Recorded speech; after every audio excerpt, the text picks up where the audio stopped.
Hi, welcome to Inspire Me with Jay. My name is Jay Spillers. My special guest today is Paula Lenz. Paula, tell us about your story.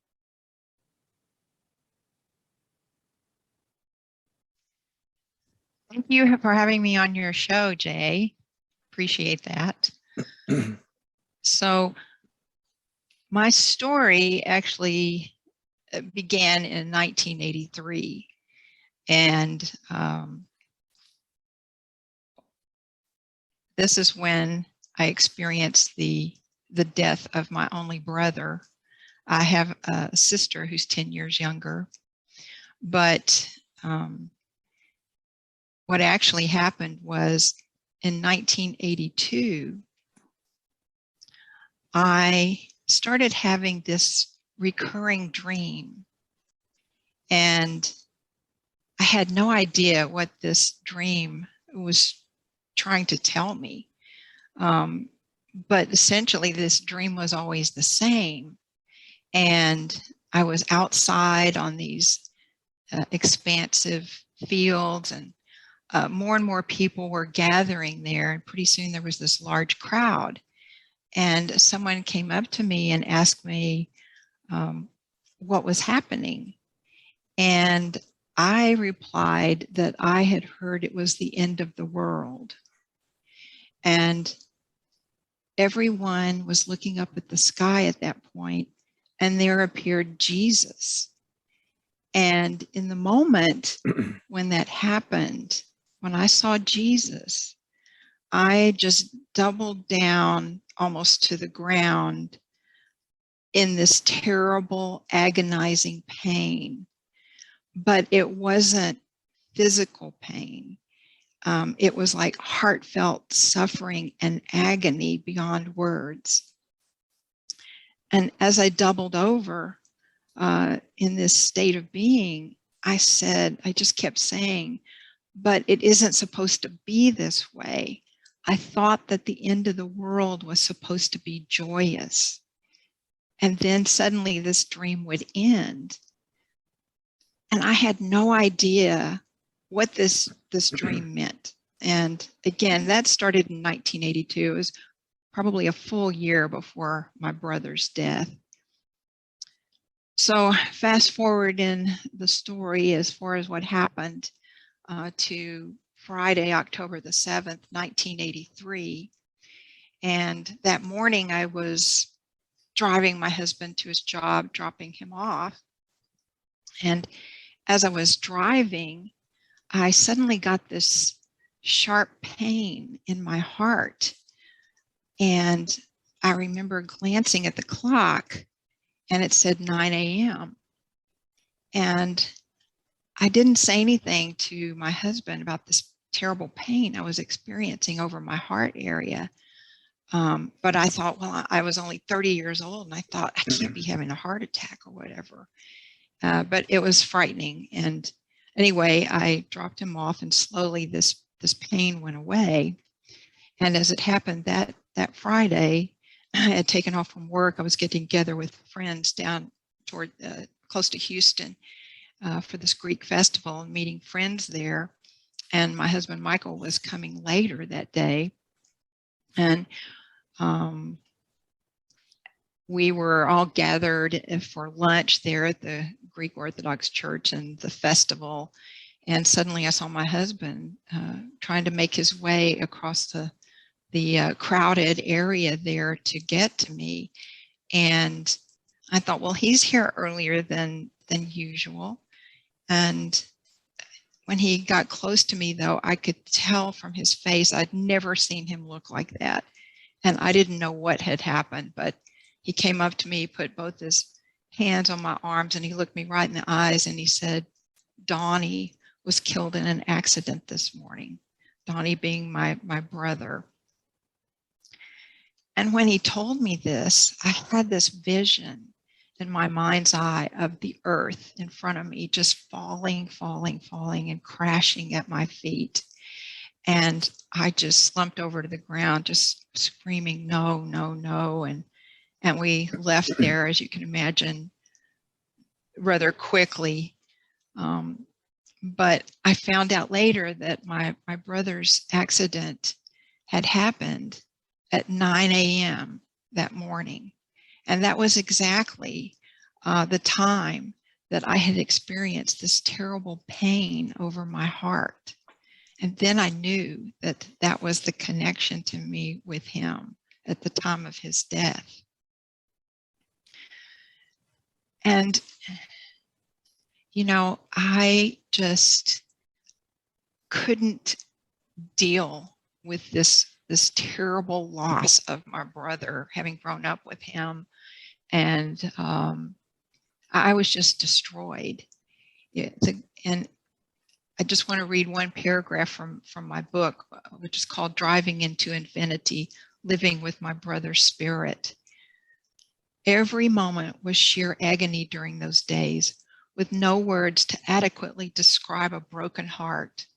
Nothing made sense, and everything about life was dark. I barely slept. I moved in a daze. I wanted to die every day. This terrible, impenetrable wall now separated me from ever having contact with my beloved brother again. How do you process that fact and integrate it into your life? I could not. And at the burial site, I wondered how I could possibly continue living after this. So 3 days after my brother's funeral, Donnie came back to me while I was driving. And this was while I was driving his personal truck. I was in my hometown and staying with my dad and his wife that week to help them out with flowers and things like that. So the only vehicle I had available to me, because my husband had gone back to Houston, was my brother's personal truck. And so that day I was headed to my grandparents' house to take some flowers to them. And on the way there, suddenly I began to have 360-degree vision while I'm driving. And I didn't know what was happening to me. I'd certainly never had anything like that happen. But then I saw at my right shoulder area, there was my brother, his spirit. And he actually had like his hand, it was like right on my shoulder. And he looked like a series of light points, very bright light points. But he told me telepathically, he told me not to be sad, that he was happy. And he said, most of all, that he wanted me to know a little bit of what life was like for him now. And he explained to me that he was located on what he called another plane of being, and that it had simply been his time to go, that it was time for him to have gone. And so at this point, I became aware that I was no longer in my body, but existed only in a state of consciousness with him. I wasn't driving the truck anymore. And I can only say that the first things I saw were just like some outlines of trees or something. It was just like being somewhere else, maybe in another dimension. But after that, my whole focus was on experiencing infinity and eternity. And for me, what it looked like as though I were out in the middle of the universe. You see this background that I have behind me? Mm-hmm. That's what it was like. It was just like being out in the middle of the universe with my brother. And, you know, throughout this experience, my brother stayed with me. But with no body restricting me any longer, I felt totally that I was one with the universe and totally one with peace, with love, and all knowledge of the universe. I was one with everything.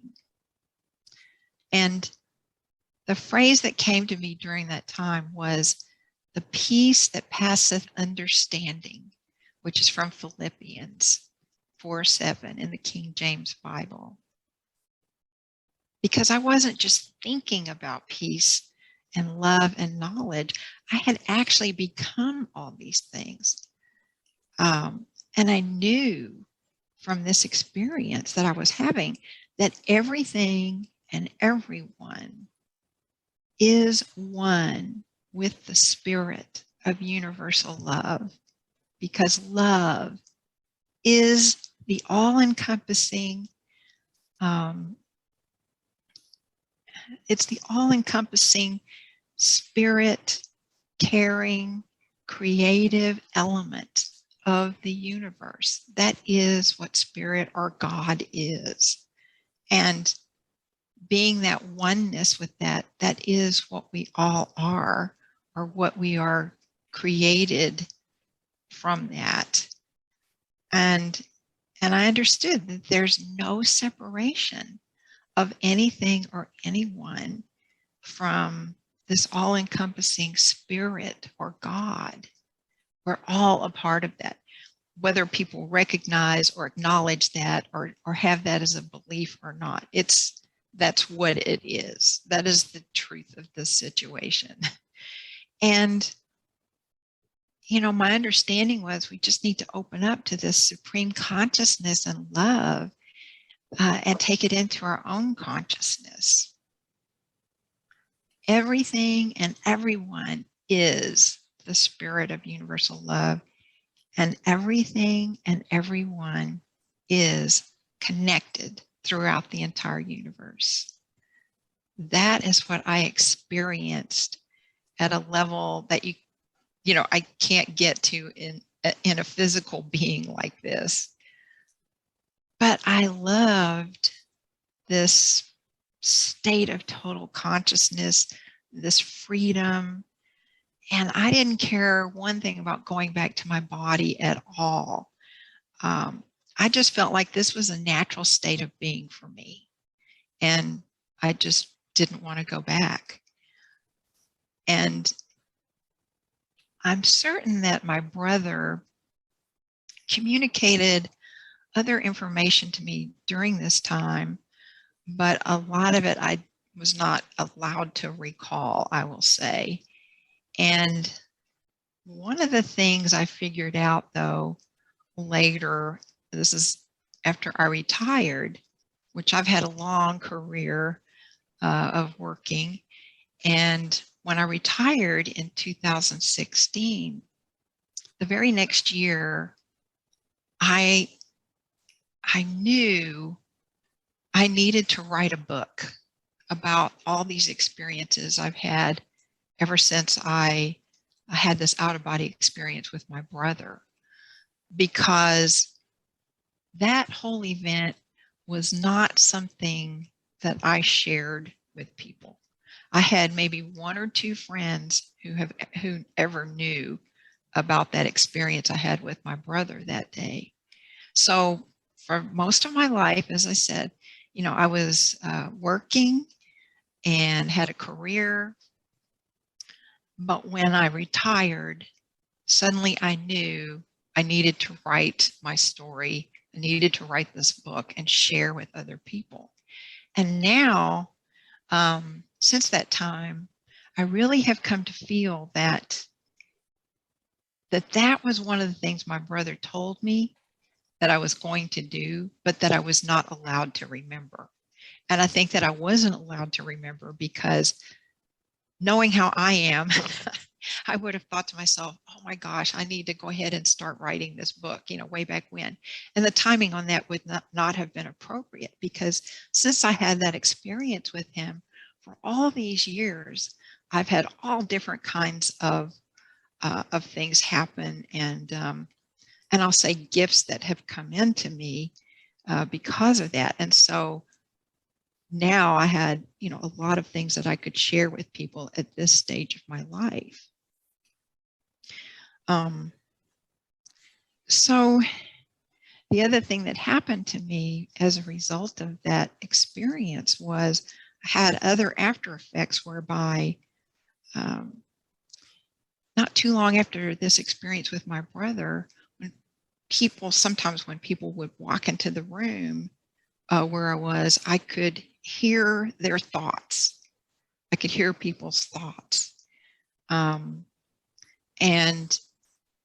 for most of the years since that time also, whenever I'm walking down the street in the evening or even driving somewhere in the evening, as I go past street lights go out as I pass by and then they come back on, which is just related to the type of energy that is still around me from that experience. And I also have had times in my life where I've received information giving me guidance. And one of those was related to the fact that I actually saved myself and my family from dying of carbon monoxide poisoning. And that actually happened just a couple of months after my brother's death. But I told my dad, it was Christmas time and we were staying at my dad and his wife's house, and they had gotten sick, and then pretty soon my husband and I were getting sick. But I got up at night and I called my sister to come back over, and I told her in my groggy state of being at that time, because I was already experiencing the effects of carbon monoxide poisoning, I told my sister she needed to come over because I said, there's something wrong in this house. And when she got there, even though it was very cold that night, this was close to Christmas, I had her open the door, the front door, and open the window in the kitchen. And I stayed on the floor in front of the door, and she stayed on the couch in the living room. And when my dad got up the next morning, I just kept telling him, there's something wrong in this house. And I said, you need to do something. And so, because I told him that's what's making us sick, there's something wrong in this house. And sure enough, he went and checked the furnace, and the furnace door had fallen off. And so all the oxygen was being taken up by the furnace not having the door on it. And we had carbon monoxide poisoning. So in that instance, I saved not only myself, but the rest of my family and my husband. But that was just through intuitive guidance. I don't even, that was probably when I was 30 years old. I never thought about carbon monoxide poisoning. I don't even know if I knew it could do something like that in the house, but that's just what I was getting that was coming through to me. So, here and there, I do have things like that happen. And then the other thing that happened is, I had a lot of outreach from my brother, Don. And in the house that originally I lived in after his death, I remember walking out of my bedroom one day and I saw him in our living room. He wasn't looking at me. He was looking at into our stereo cabinet. He had stayed with my husband and I one summer there, and when he was in college, but it was just for a split second. But there were other things that would happen in the beginning. And for example, there was this one chair in our dining room, and I would come home from work and this one chair would always be pulled out from the dining room table for a long time. And I asked my husband, are you coming in here and, doing some work in the dining room? And we hardly ever went in there. And he said, no. And until we sold that house, that one chair, that's the chair my brother used to sit in when he stayed with us that summer. He and my husband would play this crazy football game, electric football game in there. But also I would come home and find, for example, one day this book in a bookcase in the hallway. you could tell it had flown clear across the hallway, because that's where the book landed, and it had come out of the bottommost shelf area there in that hallway. So there have been different things like that that have happened through the years, and it's just my brother's way of saying, hey, I can still get in touch with you. People have asked me, do you think your brother is an earthbound ghost? And I said, no, he definitely is not. But because of our connection or whatever, he chooses to do, these kinds of things as kind of a connection with me. And even now, that sort of thing still happens. I was sitting here in my office a couple of months ago, I guess, and from the topmost shelf in here, one of the books just flew across the room while I was sitting here, and it was very quiet. I was looking at the computer like I'm doing right now, so I jumped out of my seat and I stood up and I said to my brother, cut it out, Donnie, you scared me. And I'm sure people, if they could see me do these things, they would think I was crazy. But, it's just his way of stopping in, I think, just to remind me that he can still have his energy around. And people can call me crazy about that, but it's just a reflection to me of our closeness growing up together as brother and sister. And but it's comforting. And some of the after effects that I had from my experience with him, I had this complete change in consciousness. Once I came back from that experience with my brother, I could never view life in the same way. And so some of those after effects actually are similar to those that come about from people who have near-death experiences. For example, I had this compulsion to read about spiritual matters. I mean, I was an English major in college, and so I did a lot of reading, fictional as well as nonfiction. But once I had this experience, I never had a real desire to read any more fiction books. And I've read since then a lot of books that are related to different aspects of spirit and spirituality. And another thing that happened in terms of how I viewed things was I had this gravitation kind of away from, I'll say, organized religion, and really more toward this deep secular spirituality. Now, that's not to say I didn't ever go to a church or whatever, but that's how I feel, is that it's all about the spirituality. It's not so much about the different denominations and their rules and regulations or how they view things or whatever. It's just this, my own personal spirituality based on this connection and this experience that I've had. The other thing too is I had an increase in precognitive dreams, dreams that would tell me what was coming up in my life.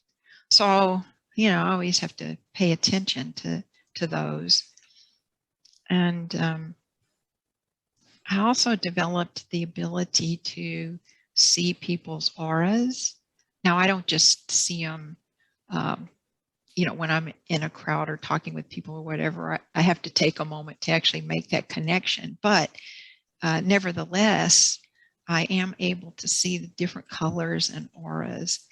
And in one or two instances, it's related to health issues that a person may have had because of their muddiness that I would see in their aura.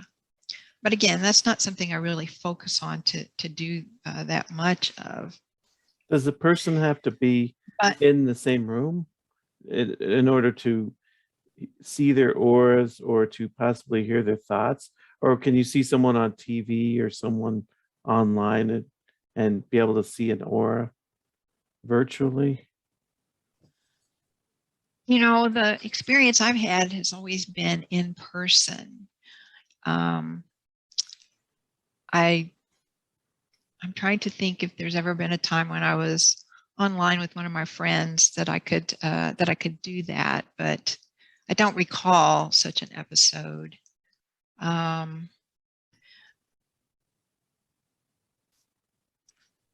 You know, probably the thing that I have been able to do, not related necessarily to auras, but I have been able to connect for some of my friends who have lost someone that they love. I discovered in recent years that if I connected with this person and sometimes when I was talking to them, this loved one who had crossed over would suddenly show up next to me and they would give me a message to tell this person. Now, this is not something that I concentrate on doing, you know, to provide like a service to people, but it just happens here and there. And so I have been able to pass on messages from some people who have crossed over. But again, that's not something, a skill set that I really set out to bring into my life and to do like as a service for people. But that has, you know, that has happened. So when you saw your brother, you said you saw trees for a minute and then you were in space. Were you sort of like traveling at a high speed in a certain direction? Or?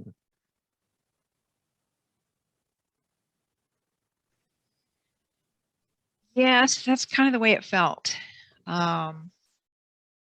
That I went with him, you know, out of my body into the center of the universe. But it happened so fast that I wasn't really aware of that movement as such. It was like, you know, one instance I realized I was leaving my body as I was driving that truck. And then in the next instant, it was as though I was out in the middle of the universe with him. I mean, he was still with me that whole time. He was right here at my right shoulder. But the thing of it is, when I was returning, there was more that sensation of coming back down really rapidly to earth. And that at that point, I could actually see myself in the truck driving. And I was coming back down through the roof. And I landed back in my body. And I had actually, while I was, I'll say, out with my brother, I had actually made a turn onto this other roadway that led to my grandparents' house. So when I came back into my body, I was already on this other road, of which I have no recollection of making that turn or anything. So that was pretty wild, the way that whole experience happened. But that was probably, you know, I can't think of another experience I had that was that sensation of actually physically leaving and then coming back down and seeing myself, feeling myself come back into my body. Did you really the only time that sort of thing? Well, when you were with your brother, did you sense any other beings? Because you felt like a oneness with everything, but did you feel like there was others there with you and your brother? Or was it just you two? No, I didn't get any sense of anyone else being there. And the other aspect about that is I knew at the time I was out in the middle of space, I knew that I was not in the level of what you would call, or what people may think of as heaven. I knew that was beyond where I was located. You know, I knew I was in the center of the universe, but I knew that there were other realms, I'll say, before I would have actually been in whatever people may term as heaven or the afterlife or whatever. I was not there. I was in, as I said, just in the middle of the universe. But I was aware that there were these other levels that you would go to if you had actually died. Your soul, you know, would go on there. But I knew that I was not there. And when I tried to kind of move on to that, I think that's why I started feeling like I was rushing away from where I had been in the middle of the universe. You know, that was when my brother began to exert his energy on me, and he told me, no, you can't go yet. It's not your time. So I wasn't at a higher level, I'll say. It was just in the middle of the universe. Well, I've heard of other people that had NDEs that were in the universe, and sometimes they would even see other worlds with other beings living there and have contact with them and be able to converse. I kind of wonder if some people, when they die, they spend quite some time, if we could use the word time, out there in space, just sort of exploring before they even go into what we'd call a heavenly realm. Yeah, and that's, you know, that's possible. I mean, we're talking about, you know, we as beings, we're talking about our consciousness, and our consciousness is all, you know, part of the oneness of who we are at a certain level. Of course, as human beings, we don't think about that because we're encased, I'll say, in this body. But yeah, I think when you're just in this state of consciousness and the essence of who you are, I think there are any number of possibilities if you're in that state of mind where you could be talking to other entities from other realms or worlds or whatever. I mean, that's just speculation on my part because I've not experienced that sort of thing. But as you say, there are others who, you know, come back and talk about those kinds of experiences that they've had. Well, you know, but I didn't have, you know, that kind, and I really haven't since. what do you think when you start to understand the oneness and the connection in everything, that's sort of a game changer? It's a creates a paradigm shift for people that profoundly changes them, because you know, once you start realizing, oh, this person that annoys me, I'm actually connected to them, I'm one with them, there's a totally different perspective. You know, and obviously you think about anything, like you see a person of another race, you see a person, you know, who's from another culture, and you think they seem so different, but yet I'm one with them. So it changes your perspective on everything, I would think. You're absolutely right about that. When I returned to my body that day, I was not ever going to be the person I had been prior to leaving my body that day. My consciousness, my view of everything was completely changed. And I don't think without the experience that I had, I don't think I could have ever reached the point where I am today and have been all of my life since that experience. It's a phenomenal change that takes place in your consciousness. And you're never the same after that. I could never view things the same whether it was work or church or anything, people in general.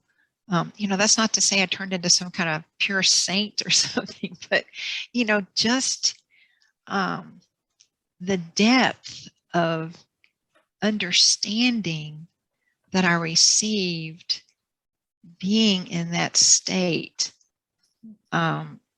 just went so far beyond what I ever could have on my own tried to gain, whether it was from reading books or listening to sermons or anything. It was just instantaneous, the kind of change that I experienced in consciousness. And if you look at some of the things that are talked about in the Bible, even some of these visions and the things that different people experienced, those were consciousness changing kinds of events, because the energy just becomes different for you, your consciousness and your energy. Well, and it'd be great to just be able to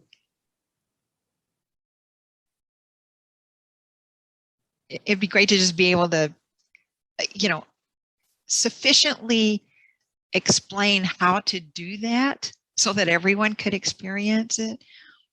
But it's almost, it's even just to write about what I experienced in my book.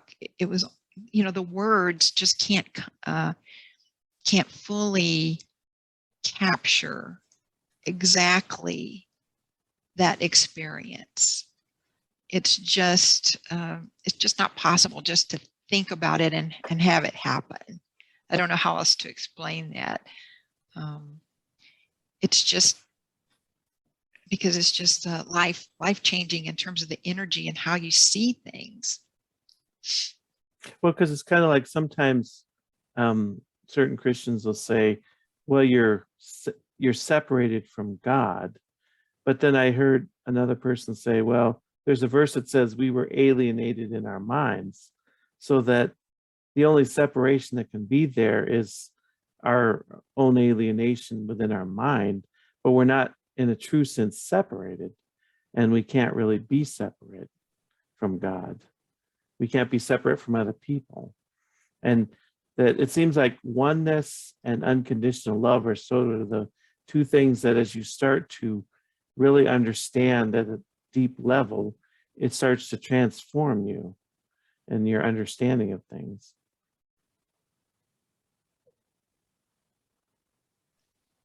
Yes, that's an accurate statement. You can't experience that oneness without being completely changed by that. But the other side of that coin is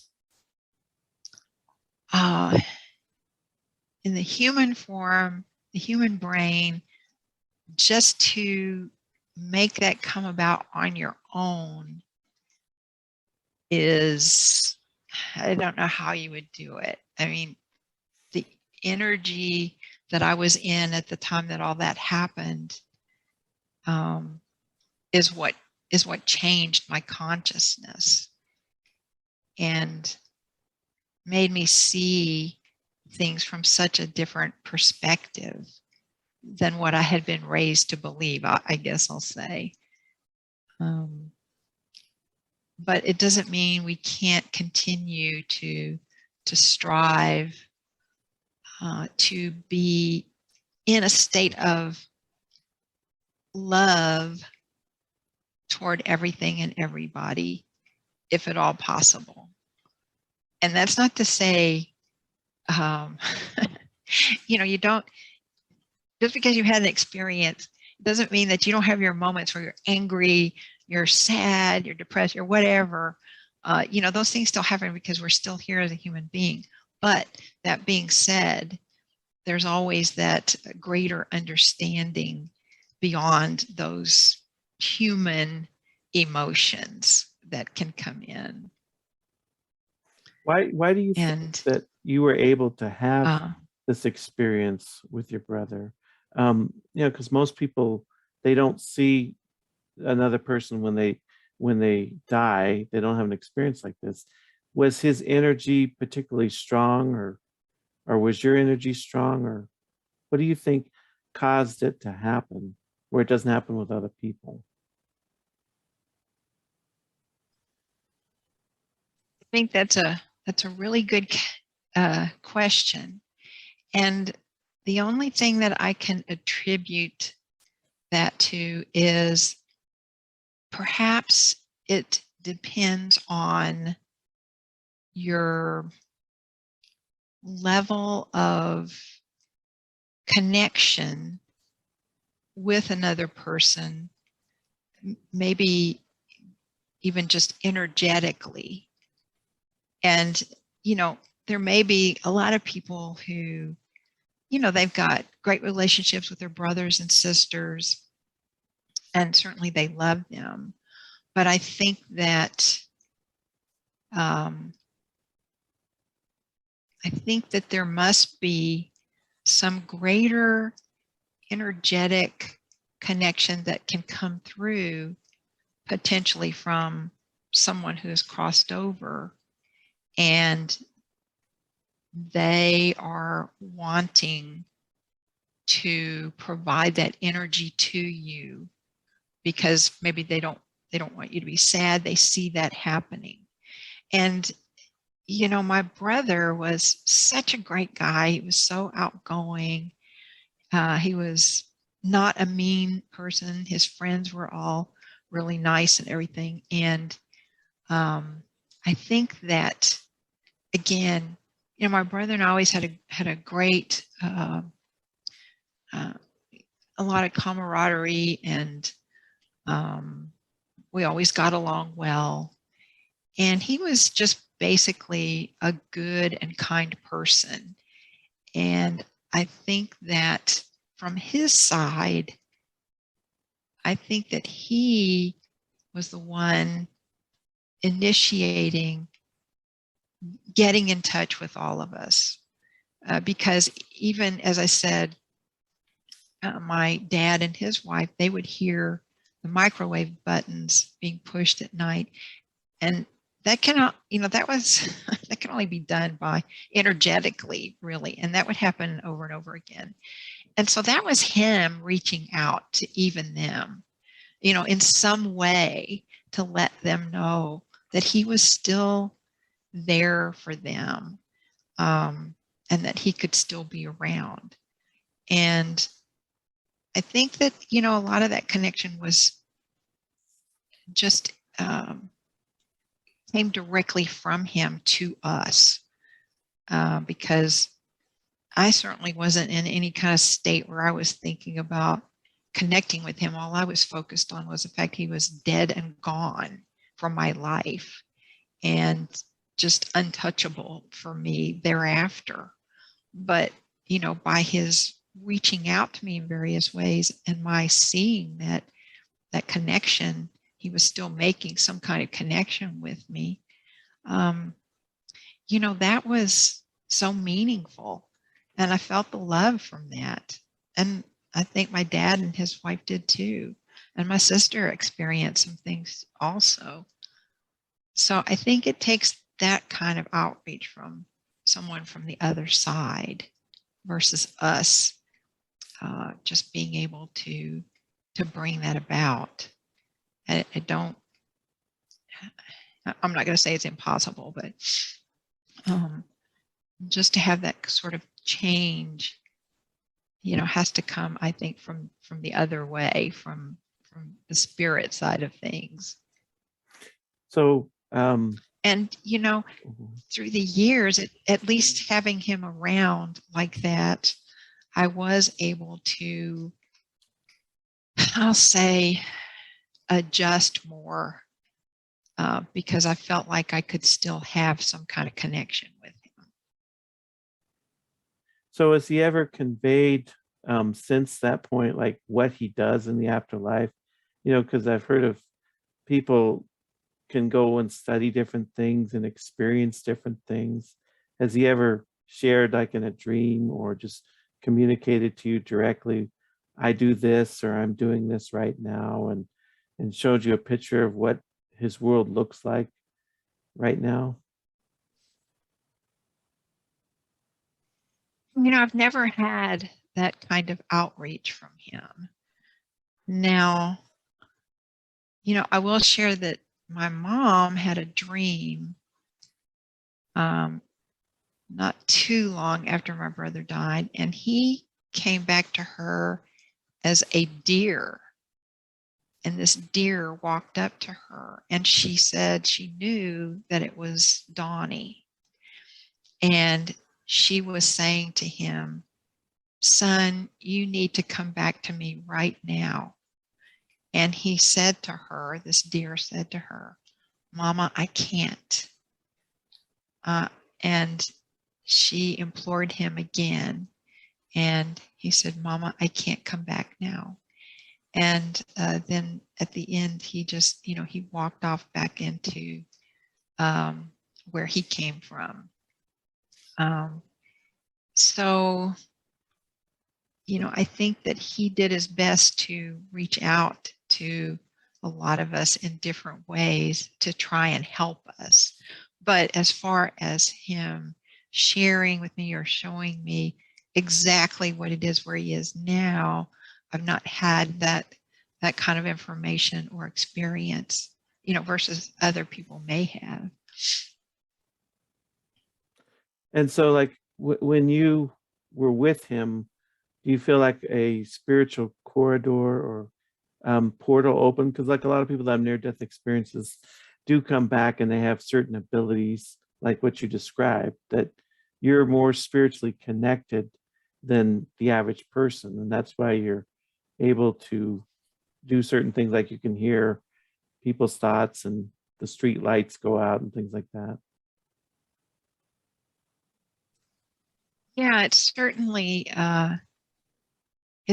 changed my life, just the fact that he, connected with me and wanted to share with me to some degree, as much as he could, I guess, what it was like for him now, potentially in terms of that energy that I experienced and that change in consciousness that happened.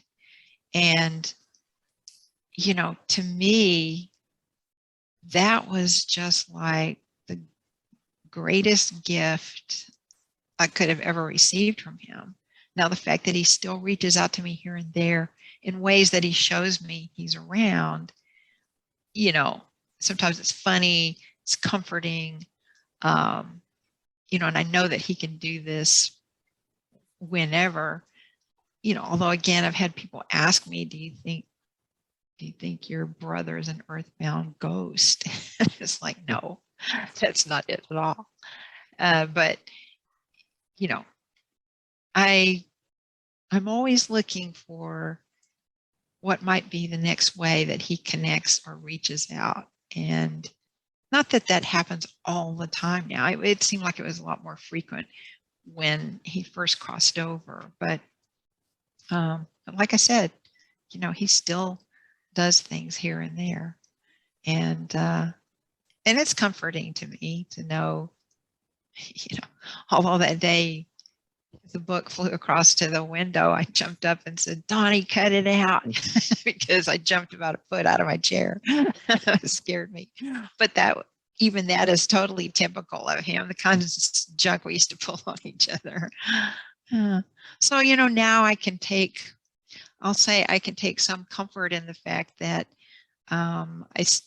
I appreciate the fact that he can be still around, but obviously a lot of years have passed, and I've come to accept the fact that, well, that was his destiny, and his destiny, I think, was to help enlighten and help the rest of us in terms of until we are gone from here and join him. So, I appreciate that he can still be around at times. But it's not like he's here all the time, People want to make like it's like, he's not where he needs to be, but he is, and he just has the ability to do this. As I'm sure once you're in a different state of being than in the human form, there's so much more that can be done in terms of you being the entity who you are, and that we can't even imagine. I think, being in human form. But, you have to appreciate your own life while you're here. You've come here for a reason, and you have to continue to live your life and try to help people in whatever ways that we can. And that's what I try to do. It's another reason why, I wrote my book, because really the main reason that I ended up doing that was not only to share my story, but to help other people who end up going through the same kind of terrible grief that our family did. When you lose someone very suddenly like that, it's just devastating. It's one thing if you lose people and they're older and you're expecting it or whatever, you still miss that person, and it's never easy necessarily to say goodbye. But I do think that it's vastly different than just one day a person's there and then suddenly via an accident they're gone completely out of your life. It's like you don't even know what to do. You don't even know how to think when that happens, especially when you're younger. I mean, I was 30 at the time. There's just that kind of stuff just didn't happen to us. You always think it's somebody else's family that has to deal with things like that. And then suddenly it's you, and it's like, you don't even know what to do with that. So I wanted to help people who are in that kind of situation. And I've gotten a lot of good feedback from people who have read it in relation to helping them. Did it remove any fear of death for you? Because a lot of people that have near-death experiences come back and say, I have zero fear of death, that being there with him and knowing that he's fine and that he's just in a different dimension, was it like, does that remove any fear of death? Yes, absolutely. Death is something that I don't worry about. I'm not afraid of it. And of course, being a lot older now than when all of this happened. I mean, as years have gone on, even not that I want to get rid of the life that I have here, but I'll just say that, when my time comes, it's okay. There's nothing here in this earthly life that I would want to stick around for forever. It's like certain points in your life you just feel like, not that you're tired, but that maybe you're ready for the next adventure in life. And crossing over to me is like that. That's how I think of it. When the time comes, it's going to be a whole other realm of just like wow moments is how I feel about it. So I don't really fear it. And of course, everybody, the other thing too is different religions, different thoughts, different things that might try to scare people about the afterlife. I don't know. That stuff just doesn't enter into my head. It just doesn't figure into the picture, because that's not what I felt like the universe at large is about. I feel like the energy of the universe, which encompasses everything, and like wherever we may go as our next step from this life, I just feel like it all comes from this energy of love that is the universe. So I don't worry about it. I'm not really scared of death. I just feel like it's the next step into a much greater and more fascinating adventure than what we can experience here on Earth. So like in terms of religions and fear, like what would your view of hell be? Because sometimes you'll have near-death experiences that don't believe in it at all, and some of them will say, I believe in it, but it serves a purpose to help a person grow and move forward, or purification, but it's not something that's like endless punishment or endless torment or something like that, if it does exist. What are your views on that? Well, no, first of all, I was raised in the Baptist religion, which of course is heaven and hell and, you know, everything that encompasses all of that. And I can't identify with, because of my experience, I can't identify with I wasn't shown anything in relation to, you know, what might be termed as hell. Again, and not that I was even in the realm necessarily of heaven, but, you know, I did experience this wave of peace and all love.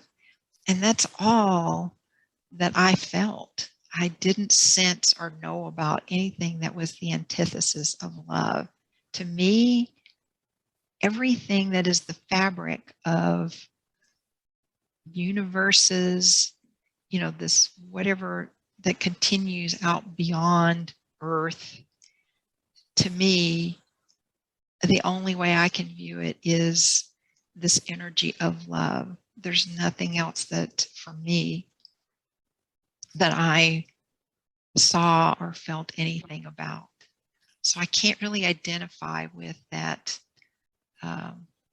other side in terms of hell and punishment and things of that nature. That's all I can say. I can't say, well, oh, that doesn't exist, or that doesn't happen, or that isn't there, because all I can say is this is what I experienced. So I have no knowledge or just coming back to earth and saying, oh, well, I was brought up to believe in hell, and so it must be there. I don't feel like that. I just focus on the love that is God or spirit, whatever, you know, people want to call that. It's just that energy of love. So for me, that's how I view the afterlife. I don't have any other view of punishment or whatever.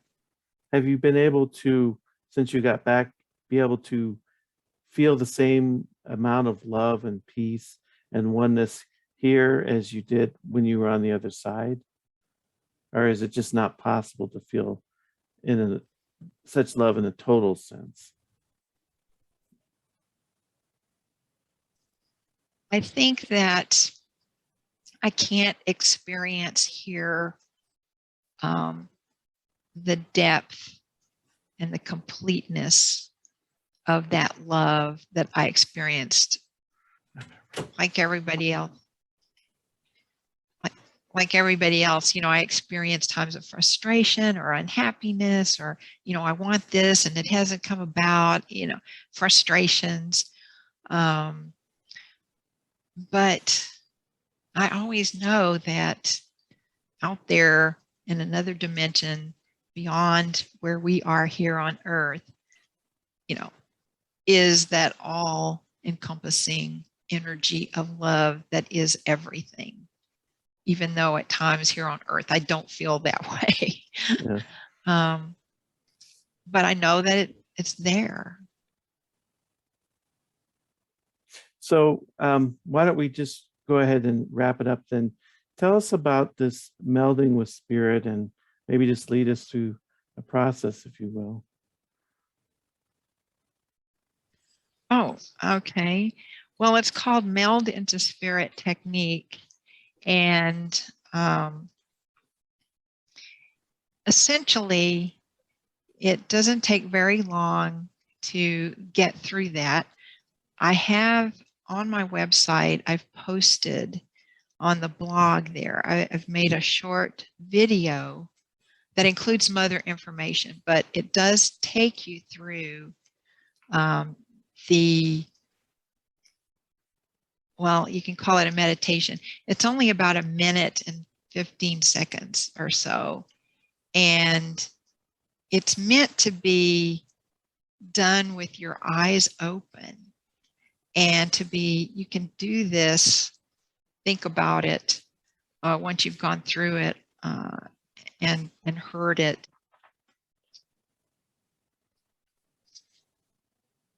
And so it's meant to be done, kind of wherever you are, as long as it's a safe place, if you're walking around a park or whatever. But basically, I'll take you through it in terms of what it says. And again, remembering you're doing this with your eyes open and thinking about this. And so what it does is it takes you through this little process here. Now, in your mind's eye, you need to imagine and see everything around you blurring and blending together.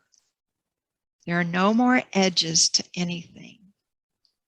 Everything is becoming all the same white light, particles of light floating and merging.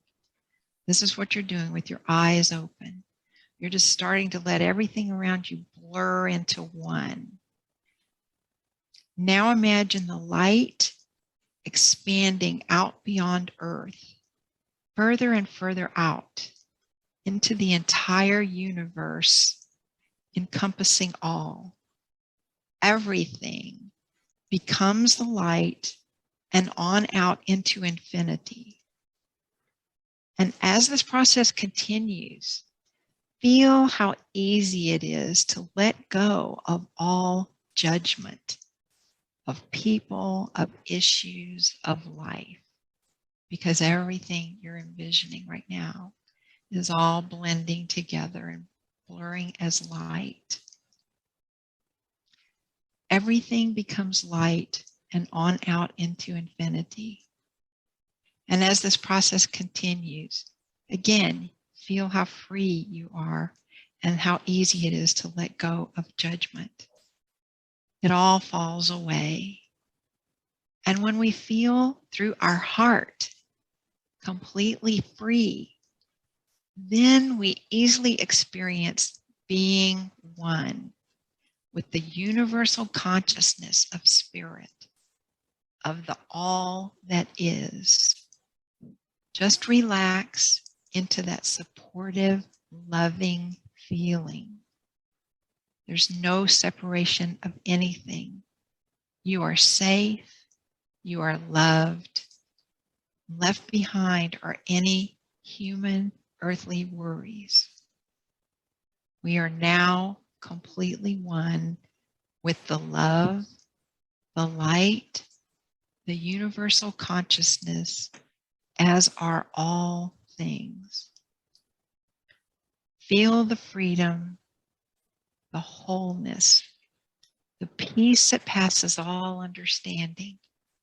There's no separation of anything.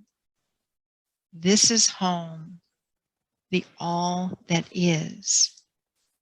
All is well, always has been, and always will be in the space of oneness. And that's the meld into spirit technique. You practice it with your eyes open. You can be walking around in a park or wherever. You can be sitting in your office if you want. But as the words lead you through this, again, it's posted on my website. You can listen to it that way. There's other information on that little video. But once you get used to the idea of keeping your eyes open and just starting to see everything meld into one, this light, just this oneness, and listening to the words that it says, suddenly you get a feeling of just not being a part of all the everyday issues and things that happen. It's all about the heart and love. And so I would advise people to give it a try. It's a different way to do something like that, to connect. And the whole idea was to be able to do that wherever you are, potentially, maybe not driving, but, you know, out walking, or even if you're at your office, sitting at your desk and you're working, you could take moments to remember the words of the Meld into Spirit technique. Once you've listened to it a couple of times, you'll be able to know the process that you need to do and be able to more easily reach that state of being. Okay. So again, the whole idea was to make it that way. So how can people get a hold of you? And what is your book called? The book is called Driving into Infinity, Living with My Brother's Spirit. And do you have a website or Facebook? I do have a website. If you type in the search line, www.paulalenzauthor.com, then it'll take you to my website. Okay, yeah, thanks for coming on. We really appreciate it. Well, you're welcome. And I would just let people know too that I belong to the International Association for Near-Death Studies, and my book has information from Dr. Kenneth Ring and Dr. Jan Holden. Actually, I have a quote, endorsement quote from Dr. Ring, but Jan Holden is a researcher for IANS, and she wrote the final chapter of my book talking about the research and how my experience was so much more like a near-death experience. And she talks about that. So for people who have had, you know, NDEs, they might be interested to read this book as well. And, you know, she talks about these after effects that I had and my experience and how it's like an NDE. Okay. Well, thanks for coming on. Thank you so much for having me. It was great. I enjoyed it. Thank you.